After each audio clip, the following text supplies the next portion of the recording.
Lepo pozdravljeni, spoštovani gledalci, cenjene gledalke v oddaji Dober večer, gospod predsednik. Veseli smo, da je z nami predsednik Olimpijskega komiteja Slovenije Franjo Bobinac. Lep dober večer. Dober večer in lep pozdrav. No, mnogi vas morda poznajo predvsem kot gospodarstvenika. Bili ste dolgoletni predsednik uprave Gorenje Grupa, podpredsednik skupine Hisense International, sicer pa tudi ves čas dolgoletni športni funkcionar. Od leta 2008 do 2022 ste bili zelo uspešen predsednik Rokometne zveze Slovenije, potem do takrat ste bili tudi član izvršilnega odbora Olimpijskega komiteja Slovenije, potem pa ste kandidirali za predsednika in postali predsednik Olimpijskega komiteja. Morda vseeno povem, da ste še vedno član izvršnega odbora Evropske rokometne zveze, torej z rokometom ste povezani ves čas. Športom nasploh, seveda tudi gospodarske funkcije, ampak ja, z veseljem sem nekako, ko sem ugotovil, da v tem obdobju življenja bom lahko posvetil bistveno več časa športu, da sem se lotil tega podviga na nek način, kako poskušati priti v vodstvo krovne organizacije športa na Slovenskem in vesel sem, da mi je skupaj z ekipo in z programom, ki smo ga zastavili in predstavili seveda tudi javnosti pa vsem našim volivcem znotraj športne scene nekako uspeli prepričati in uspeli nekako zastaviti smele načrte za razvoj športa na Slovenskem še za naprej. Ker pravzaprav imeli ste dva protikandidata, torej je bilo treba kar pripraviti, program, prepričati, delati na tem. Kakšne cilje ste si zadali ob kandidaturi? Ja, bilo je kar zanimivo, čeprav sem seveda imel tudi znotraj Olimpijskega komiteja določene izkušnje kot član izvršnega odbora. Sem pravzaprav tekmoval, če se športno izrazim, z dvema močnima protikandidatoma. Oba sta bila na nek način podpredsednika, aktualna podpredsednika Olimpijskega komiteja Slovenije. Tako da ni bilo enostavno, ampak jaz sem se ves čas držal neke premise, čim več komunicirati s športno javnostjo, z našimi članicami, poskušati govoriti o tem, da si slovenski šport zasluži več in tudi predstaviti program, kako bomo to dosegli. Bil sem zelo aktiven na terenu in mislim, da spoštljiv, znal prisluhniti in nekako prepričal volivce, ki so mi potem na skupščini Olimpijskega komiteja zaupali mandat za prihodnje obdobje. Potem ste se lahko prepričali, oziroma ste vedeli že prej, da je ta športna scena v Sloveniji zelo raznolika, kaj ne? Ja, raznolika je. Nekako je bil tak dogovor že na samem začetku, da je Olimpijski komite Slovenije hkrati Olimpijska zveza olimpijskih športov, na drugi strani je nekaj tudi neolimpijskih športov, pa hkrati šport za vse oziroma šport na lokalni ravni oziroma rekreacija. Pa še nekaj je individualnih ustanoviteljev in tako dalje. Skratka, kar zelo, zelo razvejano tudi volilno telo. Kdo je pravzaprav lahko član Olimpijskega komiteja Slovenije in ste že omenili, kaj zdaj pomeni to Združenje športnih zvez? To drugi del imena pogosto pozabimo. Ja. Vsekakor smo mi kot Olimpijski komite Slovenije del tudi Mednarodnega olimpijskega komiteja in del Evropskih olimpijskih komitejev. In skozi to morajo imeti, in to dajem na prvo mesto, olimpijski športi največjo veljavo in imajo tudi v skupščini svojo večino, najmanj 51%. Tako je tudi pri nas. Ampak hkrati drugi del volilnega telesa predstavljajo neki športi, ki niso na sporedu olimpijskih iger, pa jih Mednarodni olimpijski komite priznava. To je druga skupina. In tretja skupina, ki jo želimo omeniti, je pa to, kar je specifično za Slovenijo. Nekatere države imajo podobno urejene, nekatere države imajo pa te stvari urejene nekoliko drugače, ampak v Sloveniji je tako, da je del Olimpijskega komiteja Združenja športnih zvez tudi šport na lokalni ravni. V Sloveniji imamo 88 lokalnih športnih zvez, imamo, da lažje funkcioniramo, tudi 15 regijskih pisarn in vse to je nekako upeto v tako imenovano olimpijsko družino in jaz na nek način kot predsednik Olimpijskega komiteja, predsednik vseh teh organizacij in na nek način tudi most na eni strani do države, do vlade, ministrstva, ki pokriva tudi šport in nenazadnje do mednarodnih organizacij z vidika olimpizma. Mogoče vprašanje umestno ali ne, zakaj je pomembno, da ima šport te krovne organizacije na državni ravni, na mednarodni ravni? Na eni strani, in to se je dokazalo že v prvem letu tega mandata, smo za slovenski šport skupaj z ekipo uspeli že iztržiti nekaj več javnega denarja.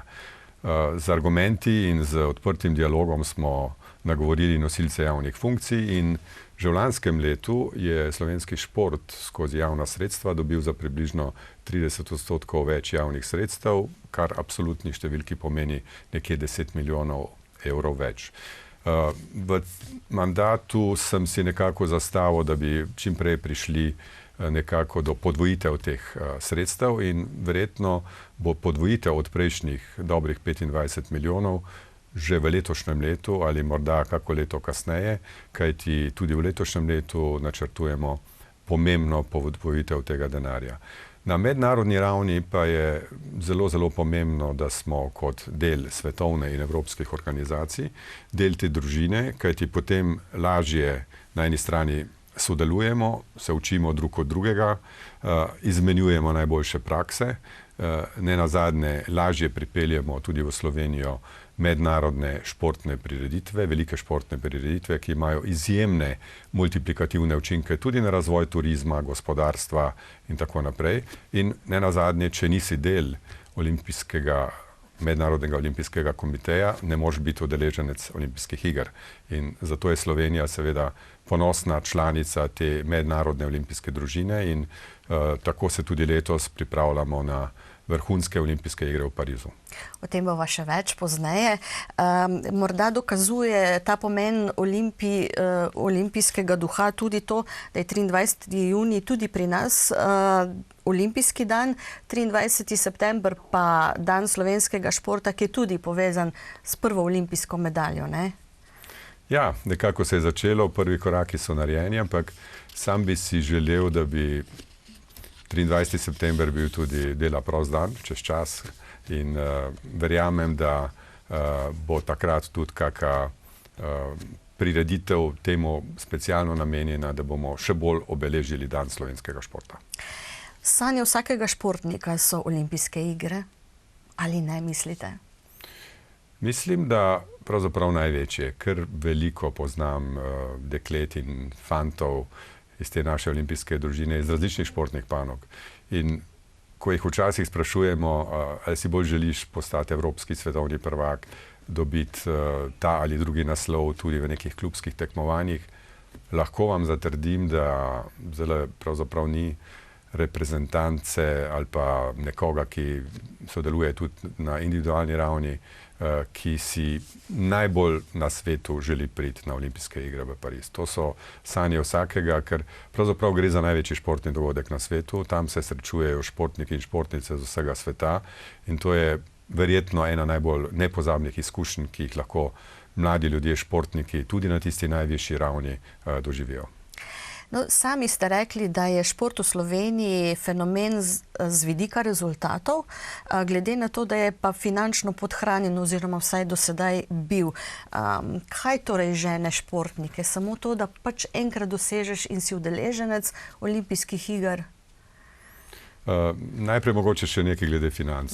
Že prej sem omenil ta javna sredstva in tu je treba povedati, da smo resnično v zadnjem obdobju izredno dober dialog vzpostavili z Vlado Republike Slovenije, z Ministrstvom za gospodarstvo, turizem in šport. Srečujemo se pogosto in z argumentirano razpravo smo že uspeli pripeljati več denarja v slovenski šport. Ampak na drugi strani imamo tudi privatne pokrovitelje, sponzorje. Tudi brez njih ne bi šlo. Velika zahvala gre seveda tudi njim, ki so v športu, v olimpizmu in seveda tudi pri promoviranju različnih športnih panog ali klubov prepoznali en fantastičen vzvod za to, da gradijo ugled svojih blagovnih znamk, pa ne gre za proizvode ali za storitve. Tako da velika zahvala tudi pokroviteljem, partnerjem posameznih panog in tudi olimpijskega komiteja. Tudi Gorenje recimo je bilo ves čas, ne, je podpiralo. Ja, res je. Hvala za tole, ker absolutno.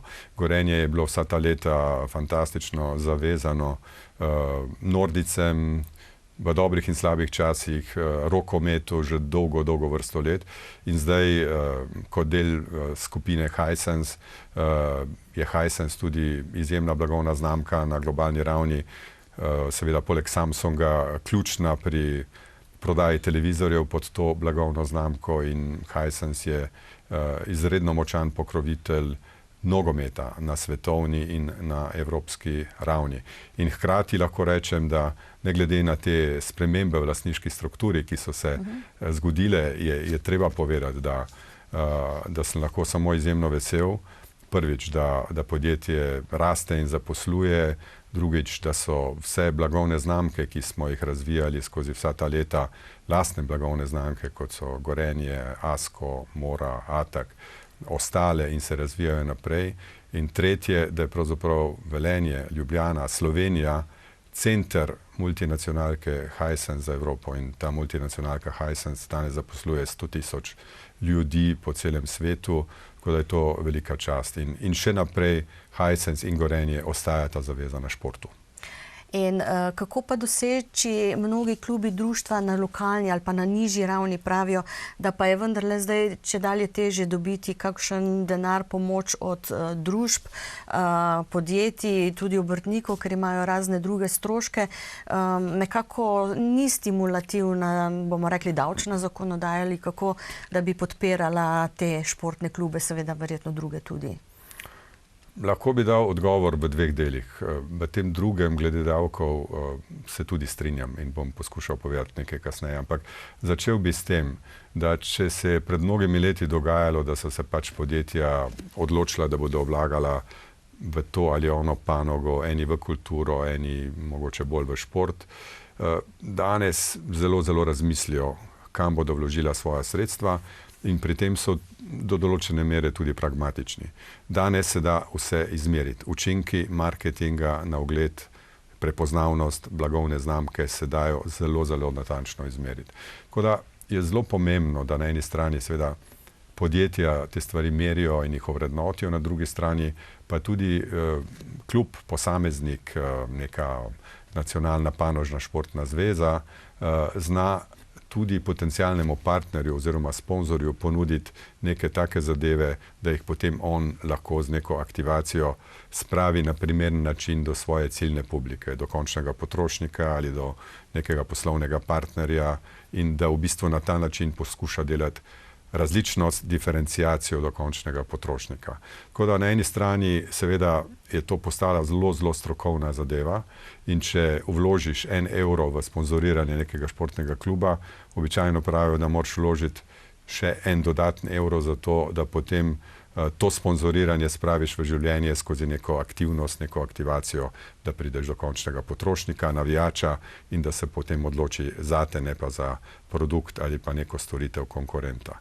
Res pa je, da davčna zakonodaja v tem trenutku še ni dovolj naklonjena razvoju športa, tudi v Sloveniji. Če smo prej lahko bili zelo pozitivni glede tega, da imamo več tudi v športu javnega denarja in ta trend se res nadaljuje in imamo veliko podporo in vlade in ministrstva, pa nismo še čisto do konca zabili gola, če uporabim športni izraz, na področju davčne zakonodaje in še naprej bomo naslavljali nosilce javnih funkcij s temi pobudami, kajti trdim, da bi lahko z neko večjo razbremenitvijo tistih, ki delujejo v športu, ne gre za športnike, športnice, športne delavce, klube, združenja, pa hkrati tudi tistih, ki vlagajo v šport, lahko športu omogočili še boljši razvoj za naprej. S tem bomo nadaljevali, nismo še dosegli želenega, ampak verjamem, da smo na pravi poti. Se je pa verjetno pokazalo za smiselno, da je področje športa šlo v pristojnost Ministrstva za gospodarstvo, čeprav so bili nekateri skeptični, zakaj zdaj to. Res je. In pravzaprav sem vesel, da nekje je bilo, se mi zdi, ko smo začenjali s isto kampanjo za te volitve za predsednika Olimpijskega komiteja, ko sem jaz takrat celo rekel, da bi bilo fino, da bi gospodarstvo, turizem in šport bili skupaj znotraj nekega ministrstva. In to se je pol kar nekako čudežno prijelo in to je za nas zelo dobro. Na eni strani seveda se te stvari povezujejo. Že prej sem povedal, da ima šport izjemne tako imenovane multiplikativne učinke. To pomeni, da en vložen evro v šport se ti povrne skozi 2,5 ali 3-krat na drugih ravneh, in to je dokazala tudi študija ekonomske fakultete. In na drugi strani je pa tudi seveda šport, športni turizem, gospodarstvo, vse to na nek način povečuje ugled naše države. Hkrati pa seveda sam resor ne bi bil dovolj, če ne bi bili na tem ministrstvu ljudje, ki imajo radi šport, ki ga razumejo in so se tudi odločili, da skupaj z nami vsemi ustvarijo tudi oni neke boljše pogoje za slovenski šport. Tako da lahko v tem trenutku res izrazim priznanje in zahvalo temu dialogu, ki smo ga začeli pred meseci, ki se zelo dobro razvija in ki gre absolutno v pravo smer. No, kako pa se pravzaprav financira Olimpijski komite Slovenije? Kateri vse so viri? Ministrstvo, pa potem sponzorji zagotovo tudi? Če poenostavim, recimo, da je proračuna Olimpijskega komiteja okrog 10 milijonov evrov. Lanska številka je bila nekoliko nižja, letošnja bo okrog tega, že zaradi tega, ker so olimpijske igre velik zalogaj in je v bistvu vse skupaj nekoliko večje. Približno tretjino dobimo od privatnih sponzorjev, od pokroviteljev Olimpijskega komiteja Slovenije. Približno tretjino da država skozi letni program športa, skozi Fundacijo za šport, skozi ministrstvo, in to je ta denar, o katerem sem prej tudi nekaj govoril. In tretji vir so pa pravzaprav različni evropski projekti, Mednarodni olimpijski komitej, Evropski olimpijski komitej in tako naprej. Skratka, javna sredstva, privatna sredstva pokroviteljev in tretjina, zadnji del so pa mednarodni viri, mednarodni projekti, predvsem Mednarodnega olimpijskega komiteja.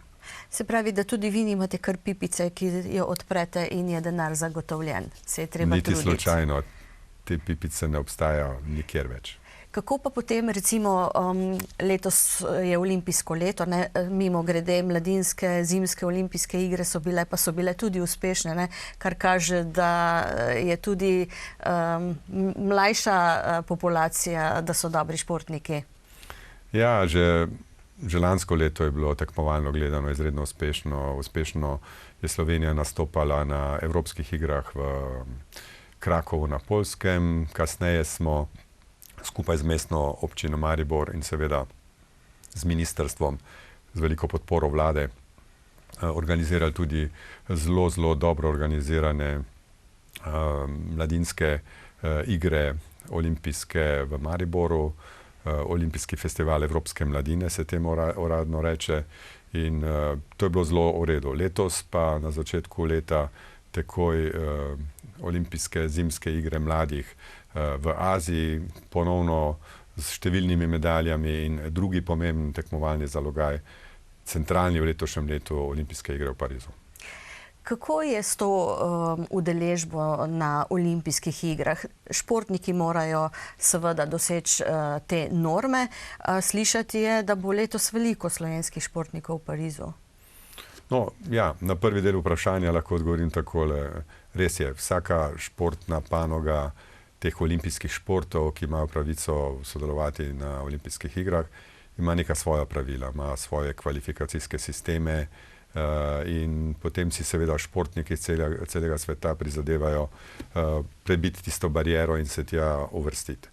Na drugi strani je pa res, da mi kot krovna organizacija, ko se športniki uvrstijo, poskrbimo za vso organizacijo, za vso logistiko.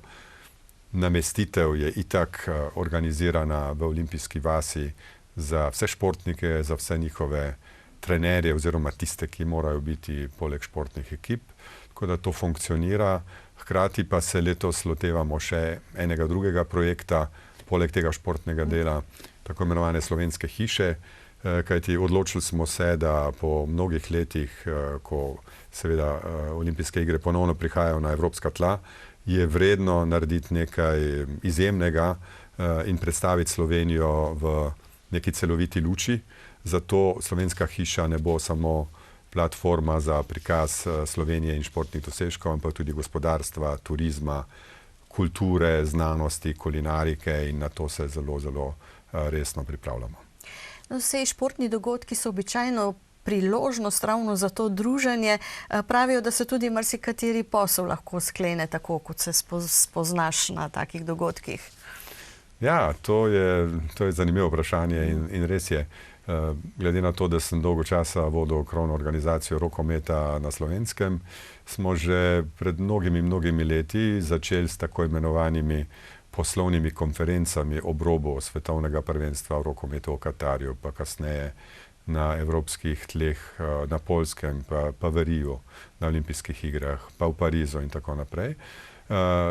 To se nam je pokazalo kot zelo zanimivo, kajti gospodarstveniki radi pridejo na športno prireditev in hkrati radi izkoristijo neko priložnost, da ob robu neke športne prireditve sedejo za isto mizo, mogoče s predstavniki iz drugih držav, naredijo kakšne posle in v bistvu še vedno je človek tisti, ki dela posel, zato je ta osebni kontakt, ki ga še posebej to športno srečevanje lahko omogoči, ključno pri tem, da se lahko naredijo kakšni posli. No, sicer je pa tudi sam šport kot tak, tisti, ki se ukvarja športom, ima neko, da rečem tako patetično doto za vse življenje, ne? Niso samo vrhunski športni rezultati tisto, kar so pomembni v športu. Ja, res je. Ampak morda na kratko še samo eno dopolnitev tiste prejšnje teme, ker se mi zdi izredno pomembno. Skratka, imeli bomo to slovensko hišo, poskušali bomo celovito predstaviti Slovenijo in zato se lotevamo tega tudi na ta način, da bomo v okviru slovenske hiše po eni strani slavili kakšne športne rezultate, povabili naše športnike, še posebej, ko bojo zaključili s kakšnim tekmovanjem ali ko bomo proslavili kakšno medaljo. Hkrati pa organizirali različne, tudi mednarodne konference na različne teme. Recimo trajnost, krožno gospodarstvo, opolnomočenje žensk, potem šport mladih, slovenski športni model, ki nam ga mnogi zavidajo. Poskušali bomo narediti neko primerjalno analizo Slovenije kot športne velesile v primerjavi z nekaterimi drugimi državami. Radi bi spregovorili tudi o Sloveniji kot investicijski priložnosti za tuje direktne investicije in spet skozi športni dogodek promovirali investicijske priložnosti, turizem v Sloveniji. Šport, turizem, vse to je zelo pomembno. Tudi naši navijači so vse pogosteje tudi v tujini. Predvsem pa, če rečemo, da je Slovenija majhna po številu prebivalcev ali pa po ozemlju, po športu pa je velesila. Ja, letos bo izjemno, boste videli. Na eni strani je Pariz po 12 letih, so to olimpijske igre, ki so ponovno na evropskih tleh. In naslednjih 12 let jih spet ne bo na evropskih tleh, kajti naslednje so v Los Angelesu, v Združenih državah, kasneje v Avstraliji, za naslednje se še ne ve. In zato se mi zdi, glede na to, da razdalja ni prevelika, bo tja romalo veliko Slovenk in Slovencev in bo zelo, zelo zanimivo. Naša lokacija slovenske hiše pa je pravzaprav izjemna. Že pred dobrim letom dni smo jo v mestu, ki ga seveda tudi dobro poznam, ker sem tam preživel 5 let v Parizu, res prava. Naši prvi sosedje na tej lokaciji so Francozi, blizu so Brazilci z neko brazilsko hišo, pa Čehi, Nizozemci in skozi tisti park de la Villette se imenuje, bo dnevno šlo približno 100.000 navijačev mimo slovenske hiše, ki bo pobarvana v slovenskih barvah in slovenskih simbolih in verjamem, da bo med njimi izjemno veliko število slovenskih navijačev. Se pravi, kdaj so olimpijske igre v Parizu? Začne se 26. julija, zaključi se pa 11. avgusta. Se pravi, lahko tudi dopust tam preživimo, ampak na take stvari je vse potrebno gledati dolgoročno, a ne? Pravi čas se pripraviti, da dobite tako lokacijo in vse. To je, načrtovanje v športu je zelo pomembno, tudi pri delu s športniki. Ja. Zato je verjetno zelo pomembno, da pri Olimpijskem komiteju Slovenije skrbite tudi za razvoj kadrov, za razvoj trenerjev, drugih strokovnih delavcev v športu. Ja, v bistvu sem zelo ponosen na ekipo, ki skupaj z mano vodi Olimpijski komite. Na eni strani imam izjemno ekipo podpredsednikov za različne zadeve. Imamo generalnega sekretarja skupaj z njegovo vodilno ekipo, ki pokriva različna področja, in seveda dobro ekipo sodelavk in sodelavcev v sami pisarni in tudi v izvršnem odboru. Ampak ravno to je potrebno povedati. Olimpijski komite je organizacija, ki ima res različne deležnike. Na eni strani olimpijske športe, na drugi strani te neolimpijske, šport za vse, šport na lokalni ravni. In od letošnjega, lanskega leta v tem mandatu tudi prvič podpredsednika, v tem primeru je to podpredsednica, ki pokriva šport v smislu olimpijskih vrednot in posebne skrbi za športnice in športnike. To je Katja Koren-Miklavec, ki orje ledino na tem področju in tudi dela zelo dobro, kajti to je tudi eno med ključnih poslanstev Olimpijskega komiteja.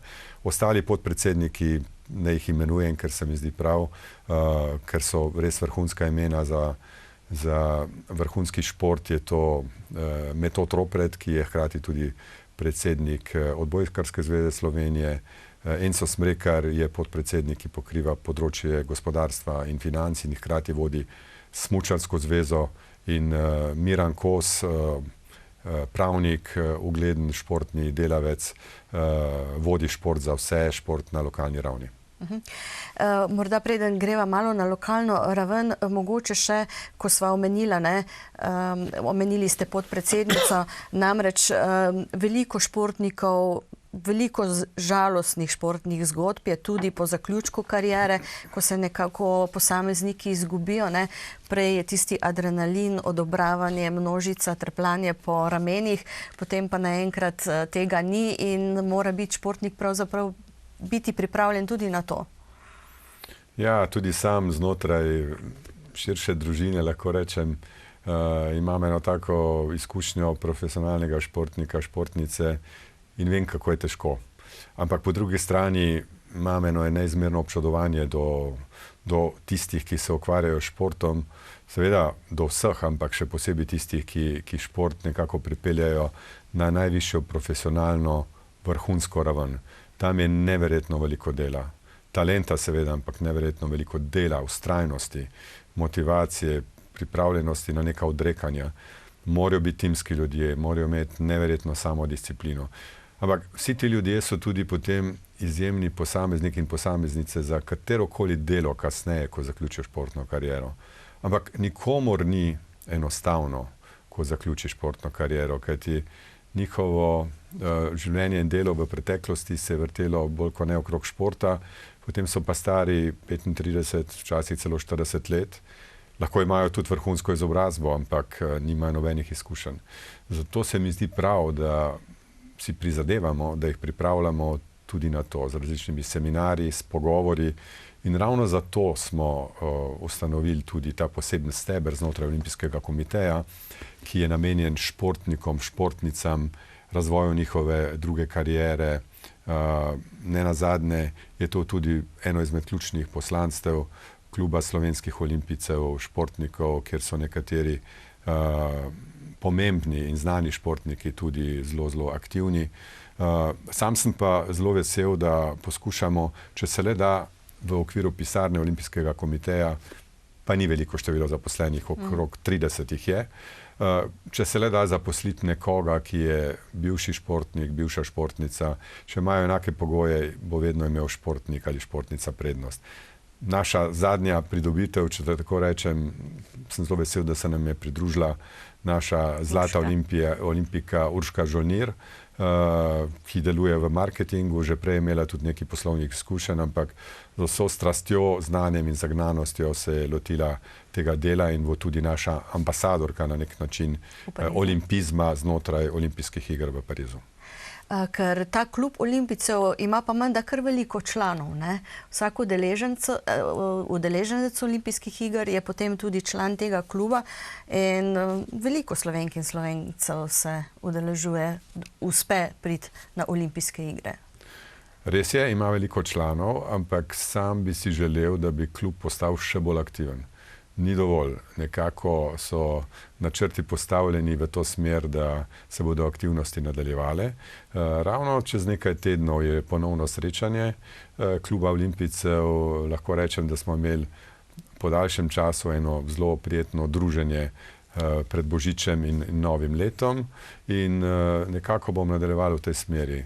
Ta izkušnja olimpijcev, seveda olimpionikov, tisti, ki so zmagovalci ali pa tisti, ki so posegali po medaljah in nenazadnje tudi tisti, ki so okusili slast in izzive olimpijskih iger, je neprecenljiva za vse. In mislim, da je prav, da se družijo in da poskušamo čim več mladih pripeljati tudi v to družbo na nek način, da se tudi izmenjuje izkušnje na tej ravni. No, nekateri se sprašujejo, kaj ima pravzaprav športnik, ki si prizadeva, osvoji medalje za ugled Slovenije, za promocijo Slovenije. Kaj ima potem on osebno od tega?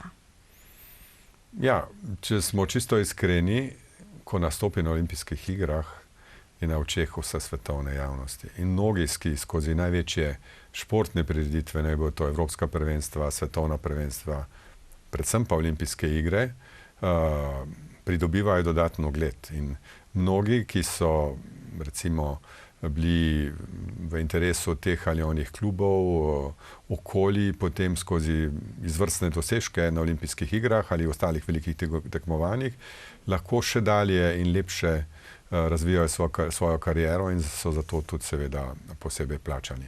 Ampak na drugi strani se mi zdi, da pravim športnikom to ni ključno. Čeprav sem začel s tem, bi rekel, da predvsem si želijo zmagovati, biti najboljši v tistem, kar počnejo in kar radi delajo, ker drugače ne bi bili uspešni. In mislim, da so vsi zelo, zelo ponosni, da lahko zastopajo barve svoje države. In tako kot pogosto rečem, športniki so pravzaprav najboljši ambasadori ugleda in razpoznavnosti naše države. Zato je tudi prav, da se jim poklonimo takrat, ko dosežejo izjemne uspehe, da jih tudi država finančno nagradi, da dobivajo neke ugodnosti, kasneje tudi v smislu pokojnin, če dosežejo po najvišjih dosežkih. To je prav, kajti dolgo vrsto let so se odrekali in nenazadnje, kot rečeno, ima tudi Slovenija od njihovih uspehov kar nekaj rezultatov, skozi več turizma, večjo razpoznavnost, skozi večji ugled. Opažate tudi vi, recimo pri svojih poslovnih stikih ali pa tako, ko potujete po svetu, da je Slovenija prepoznavna ravno po športnikih. A je tista zgodba prava, ko rečejo Slovenija, odkot že, potem pa omeniš nekega znanega športnika, pa takoj vedo, odkot ste?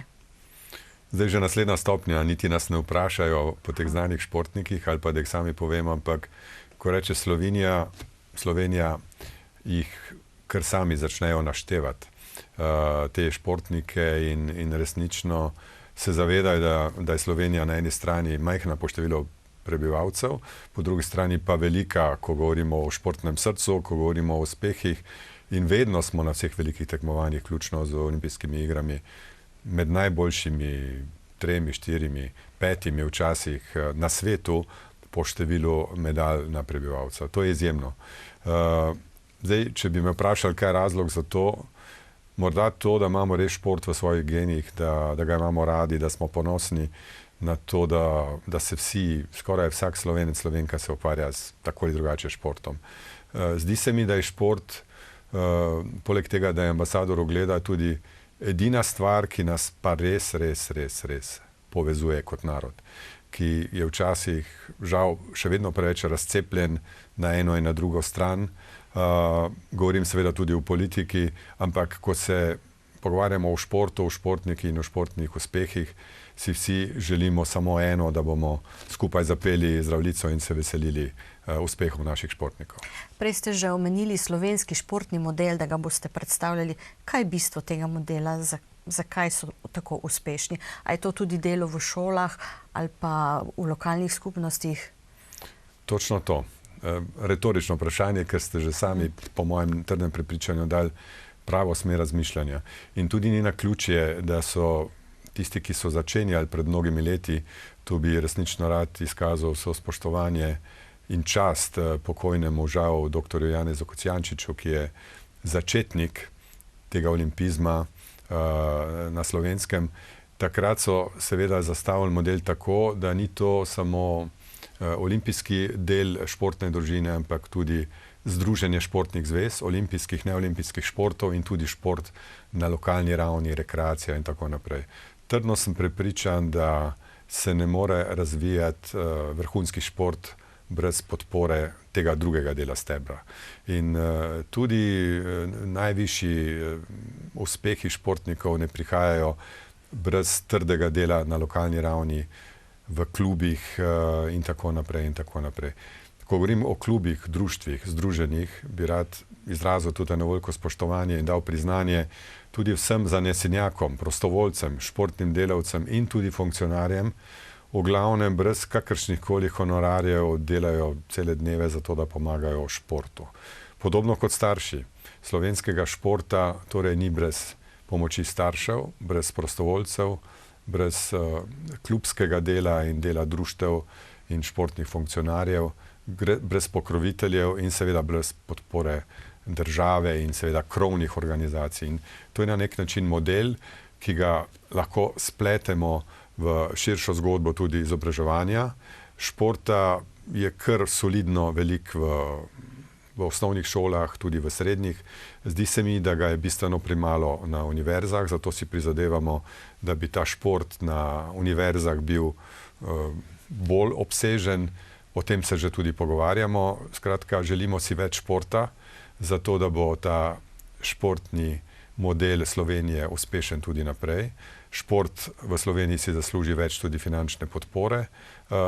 Hkrati pa, če se bomo ukvarjali s športom, bomo imeli bolj tudi zdrave ljudi. Bolj zdrava populacija pa pomeni ne nazadnje tudi višjo produktivnost. Kot gospodarstvenik lahko povem, da je v bistvu za vsakega delodajalca izredno velik strošek, absentizem, bolniške odsotnosti in tako naprej. Včasih tudi zato, ker nismo dovolj pripravljeni telesno, psihično in vse to nudi na nek način šport.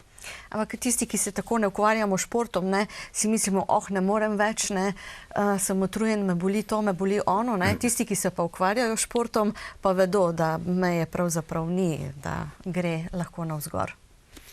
Ja, res je. Ampak kot rečeno, slovenski model je ena izjemna kombinacija športa na lokalni ravni, rekreacije, šole, društva, vrhunska vloga trenerjev, staršev, prostovoljcev, na drugi strani pa potem seveda pot v vrhunski šport in mnogim športnikom je uspelo zato, ker so imeli dobro osnovo in dobro bazo v klubih. Potem tudi cici olimpijade, v vrtcih niso same po sebi namen, tudi že malčki, če se spoznajo s tem duhom olimpijskih iger, olimpizma, je zelo pomembno. Ja, še posebej z vidika razvoja vrednot.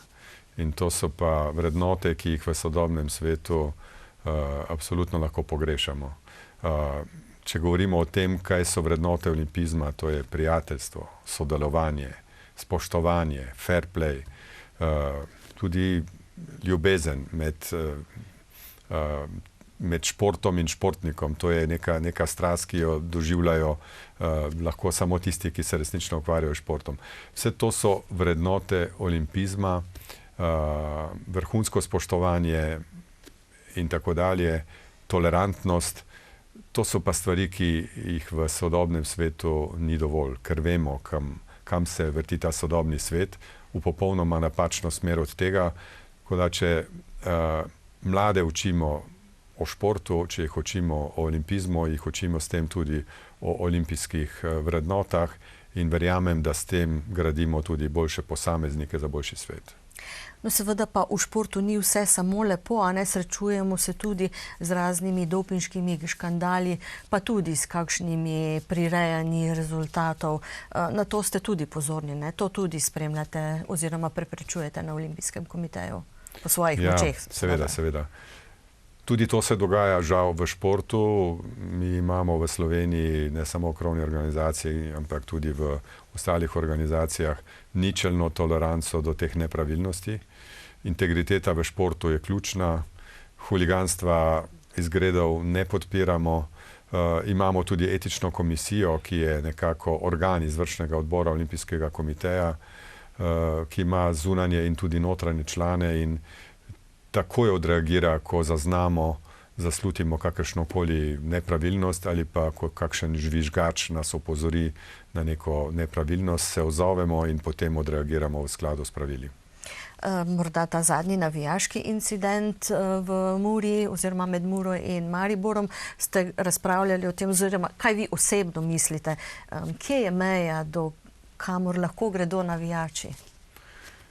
Športna tekma, srečanje je praznik za ljudi, je praznik za šport, je druženje seveda športnikov, navijačev, družin, medijev in vsega.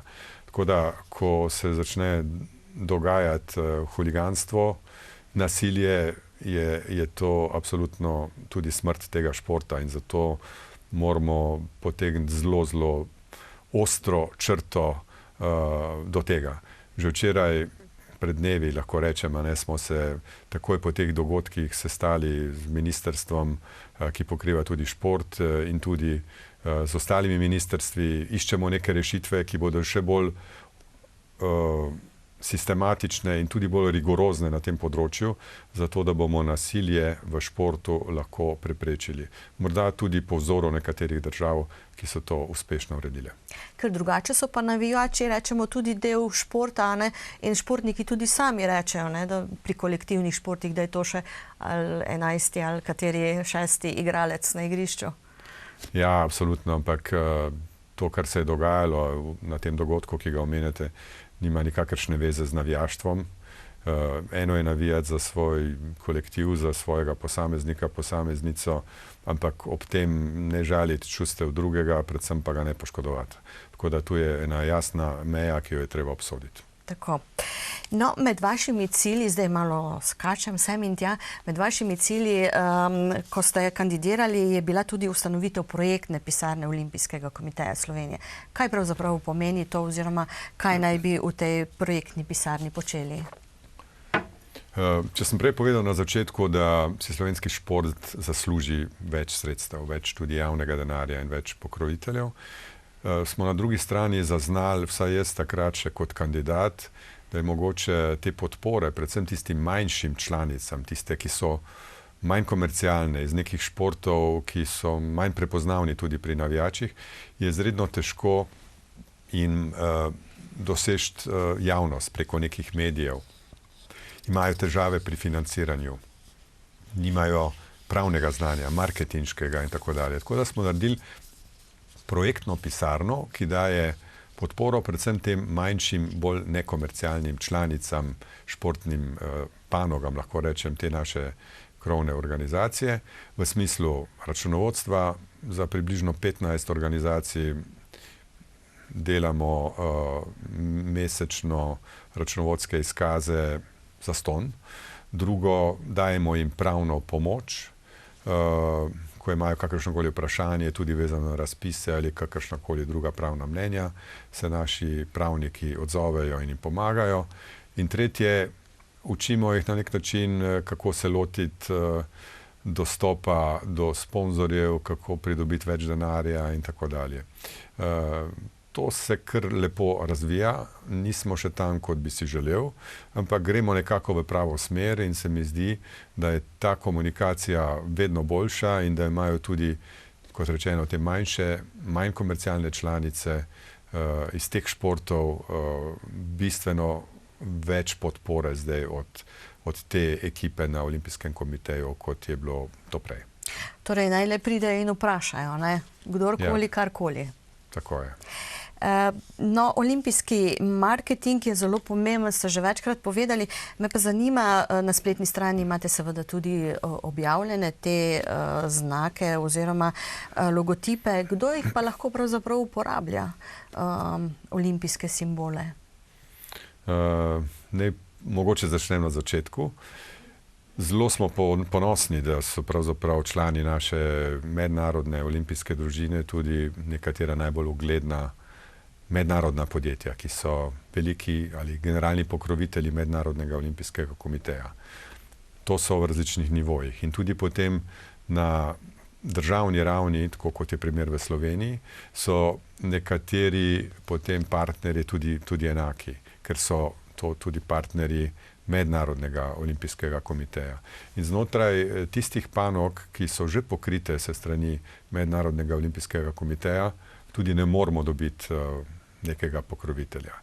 Če je recimo neka zavarovalnica na najvišji ravni partner Mednarodnega olimpijskega komiteja, ne more biti neka zavarovalnica, ki ni ta, potem recimo veliki partner Slovenskega olimpijskega komiteja. Iz tega naslova imamo določene omejitve, ampak nam jih seveda Mednarodni olimpijski komitej tudi kompenzira. Ampak treba je povedati, da so vsa ta podjetja, in kar veliko jih je, zelo so ugledna, prihajajo iz različnih panog, iz različnih industrij, prepoznala v športu in predvsem v olimpizmu torej tisto blagovno znamko, ki lahko gradi ugled tudi za njihove korporacije. In sam se večkrat pošalim sodelavci, ampak jim poskušam povedati to zgodbo, ki je resnična, da je teh 5 olimpijskih krogov, ki so pravzaprav logotip naše blagovne znamke, je najboljša blagovna znamka na svetu. Verjetno ki se niti ne spreminja. Ki se niti ne spreminja, ki je trdna, zapisana, ki nima nekih negativnih konotacij.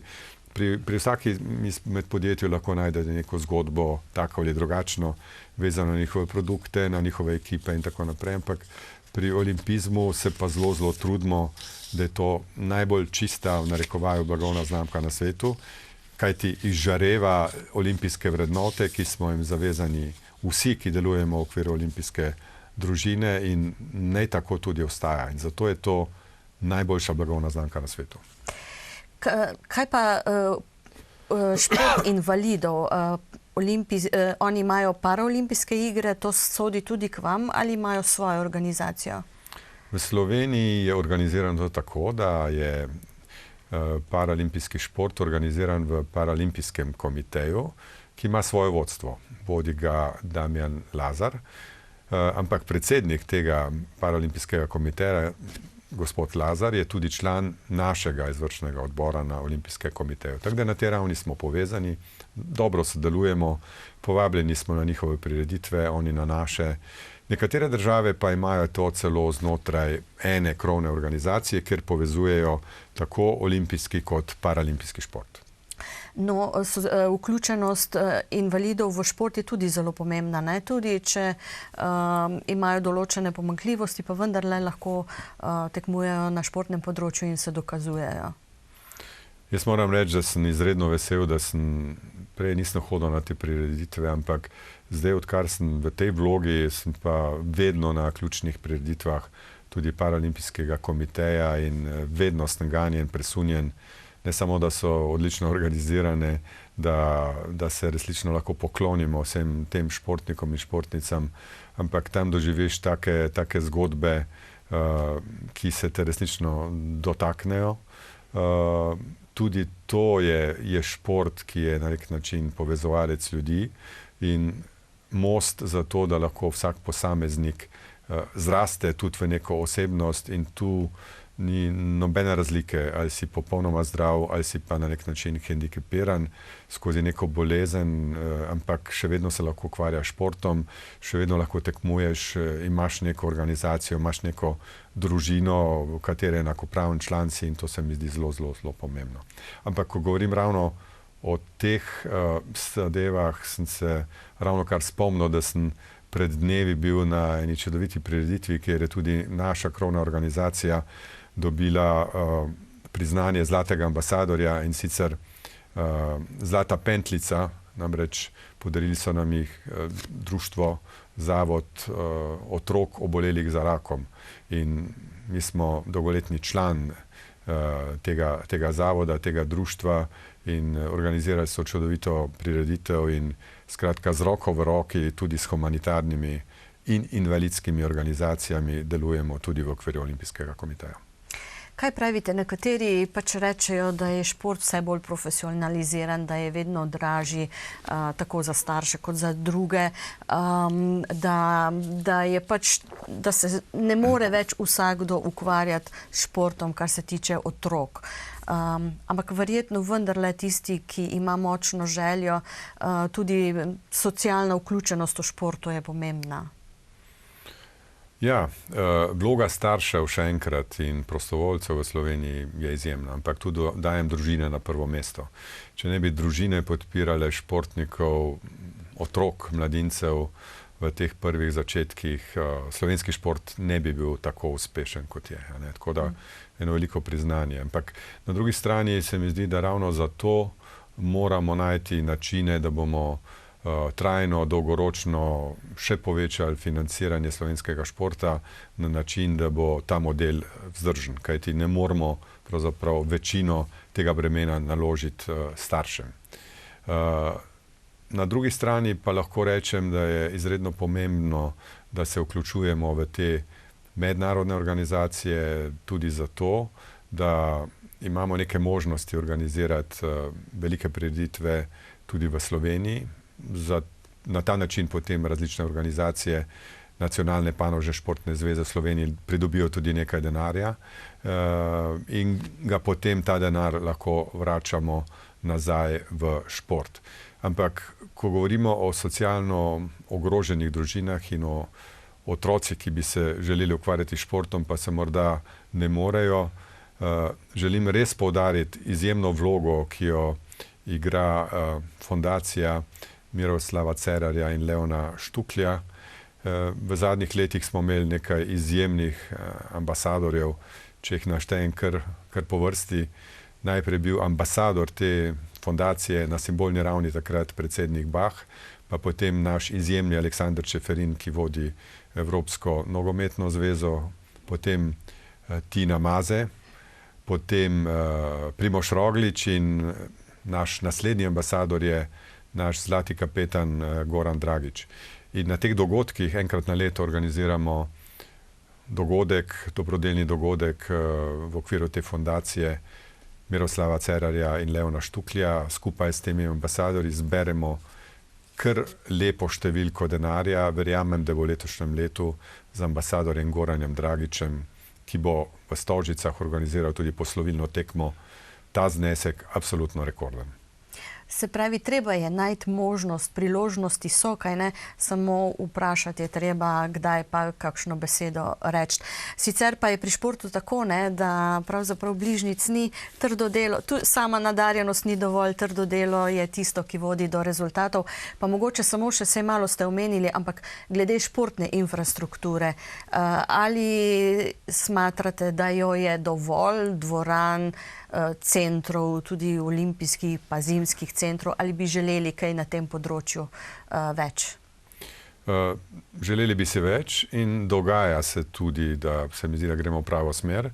Nenazadnje nas je vlada preko Ministrstva za gospodarstvo, turizem in šport tudi pozvala Olimpijski komite, da z njimi sodelujemo z roko v roki in da iščemo neke prave priložnosti in tudi prioritete za vzpostavitev nove športne olimpijske infrastrukture v Sloveniji. Pri infrastrukturi je treba reči, da določeni objekti že obstajajo, funkcionirajo, ampak tudi tam se pojavljajo problemi vzdrževanja, dodatnih investicij. Ampak čim se zgodi nek nov dogodek, kot je bil primer tudi teh mladinskih iger v Mariboru, se obnovi športna infrastruktura in ta ostane mestu, ta ostane klubom, društvom, ta ostane našim športnikom in športnicam. Zato se mi zdi to pomembno, da pripeljemo te dogodke tudi v Slovenijo. Je pa res, da Olimpijski komite Slovenije zdaj pripravlja nekako mapo Slovenije, kjer bomo v posameznih občinah, mestnih občinah definirali centre za posamezne olimpijske športne panoge. Tako imenovane olimpijske centre po Sloveniji.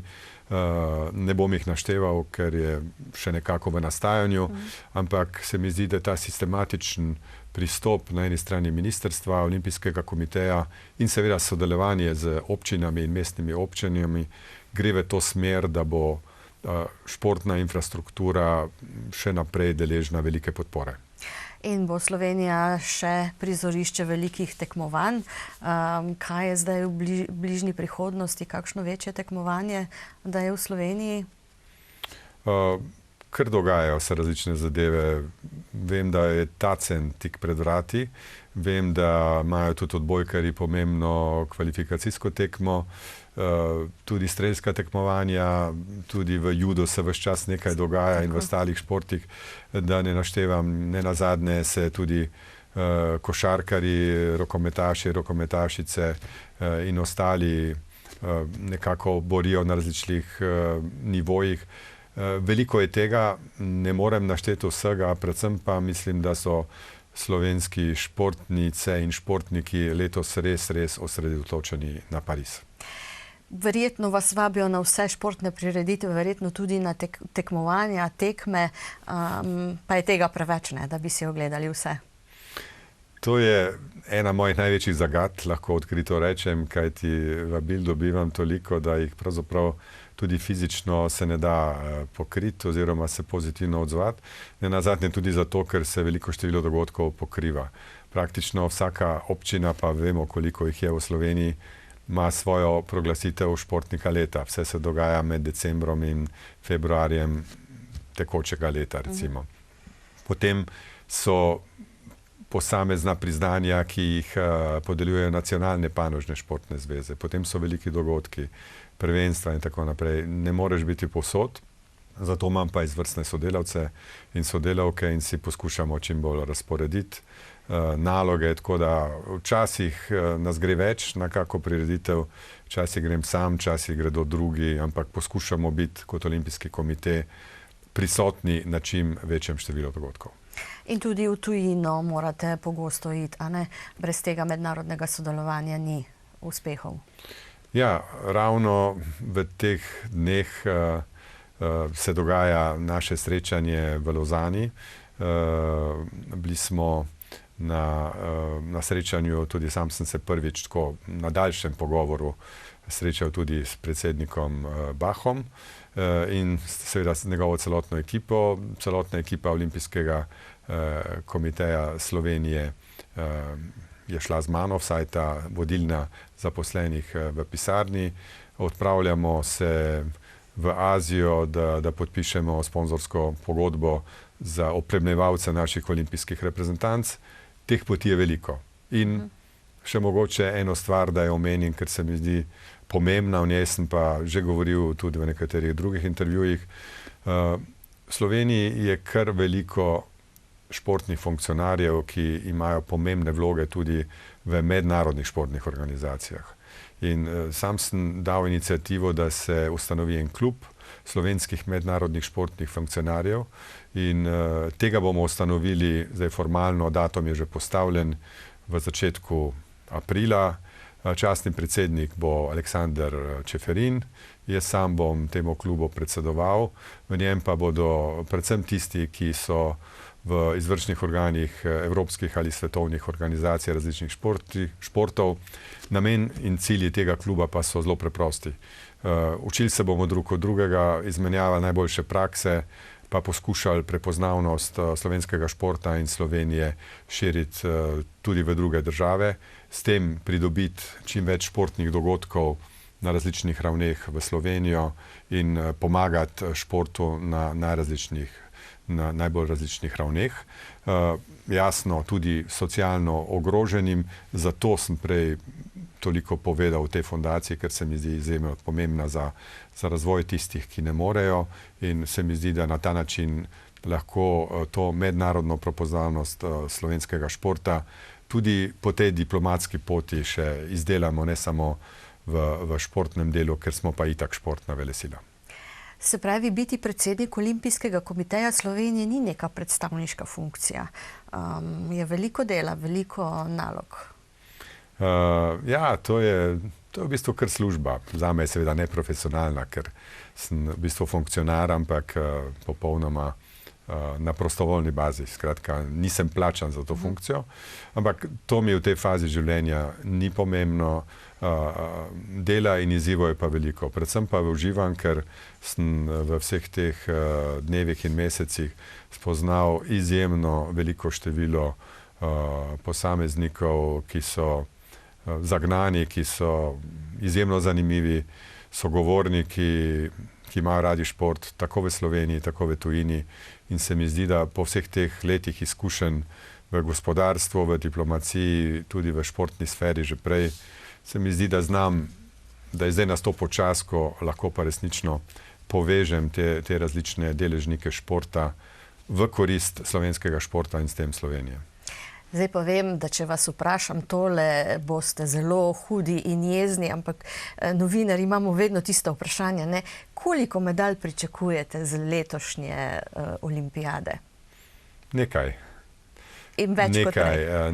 Nekaj, ampak to moram povedati, da želja imajo največ seveda naši športniki in športnice. Trdno sem prepričan, da bodo dali vse od sebe in da si bodo prizadevali biti najboljši, ker za tiste, ki so pravi in ki so na olimpijskih igrah, obstaja tista zlata in samo tisto si želijo. Želim jim samo, da se bodo imeli priliko res dobro pripraviti in da bodo ostali zdravi, da bodo ostali povezani. In mi se bomo pa seveda v okviru Olimpijskega komiteja potrudili, da bo vse izjemno funkcioniralo, kar se tiče organizacije, prehrane, logistike in tako naprej. Vem pa, da ogromno naporov vlagajo tudi nacionalne panožne športne zveze, tiste panoge, odkudar ti športniki prihajajo, in seveda velika podpora tudi države v tej luči je izjemno pomembna, in zato se mi zdi, da je treba povedati, da šport ima v tem obdobju dovolj podpore, veliko podpore. Želeli bi si morda nekaj več še na področju davkov in s tem bomo nadaljevali, ampak v okviru ministrstva, ki ga vodi Matjaž Han s celotno svojo ekipo in ki pokriva gospodarstvo, turizem in šport, se mi zdi, da res dobro delamo v korist slovenskega športa. Zatorej vam želimo uspešno delo še naprej in da bo čim več rezultatov. Hvala lepa za lepe želje, nadaljujemo v začrtani smeri in se veselimo Pariza in vseh bodočih zmag. Olimpijsko leto se je že zdavnaj začelo, tako da želimo vsem, seveda tudi vam, naj bo uspešno na vseh področjih. Hvala lepa. No, čisto za konec pa morda še, drage gledalke, cenjeni gledalci, neka himna skupine AVA, ki pravi tudi takole: stisnimo pesti za Slovenijo, medalja žlahtna znova bo, vi ste heroji, vi ste cvet, ste šampioni, to ve ves svet. In da je Slovenija uspešna v športu, je prav zares znano in jasno, pravzaprav že vsakomur. Hvala za pozornost, lepo se imejte še naprej.